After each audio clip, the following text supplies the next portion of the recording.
অর্থের লাভদায়ক ফল পেতে সপ্তাহের কোন দিন কোন কাজ করবেন? আর্থিক সচ্ছলতা জীবনে যেমন আশীর্বাদ, ঠিক তেমনভাবে আর্থিক অভাব অভিশাপ। তাই পর্যাপ্ত পরিমাণে উপার্জন এবং সঞ্চয় করা অতি জরুরি। আবার অনেক সময় দেখা যায়, উপার্জন হচ্ছে কিন্তু সঞ্চয় একেবারে নেই।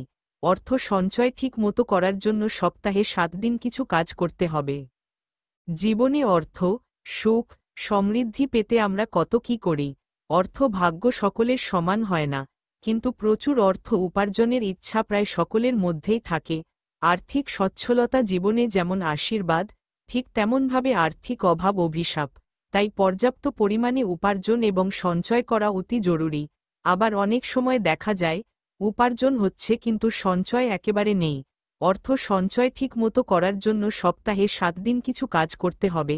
এই কাজ করলে আর্থিক উন্নতি হবে বলে জানাচ্ছে জ্যোতিষ। বার অনুযায়ী 7 দিন কি করতে হবে? রবিবার। রবিবার মানেই সূর্যের দিন। এই দিন সূর্যদেবের আরাধনা করলে খুব ভালো ফল পাওয়া যায়। এই দিন, অর্থাৎ রবিবার গুড় এবং চাল দান করলে সূর্যের ইতিবাচক ফল লাভ করা যায়। সোমবার। এই দিনটিকে জ্যোতিষশাস্ত্রে চন্দ্রের দিন বলে মানা হয়। এই দিন খাদ্য তালিকায় ক্ষীর অবশ্যই রাখুন।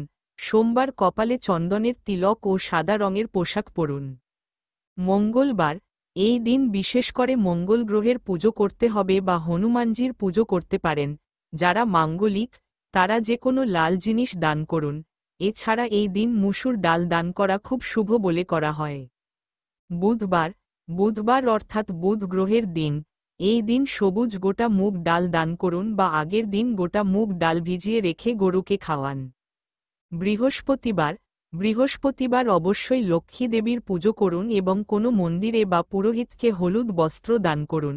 নিজেও এই দিন যতটা সম্ভব হলুদ বস্ত্র পরার চেষ্টা করুন। শুক্রবার।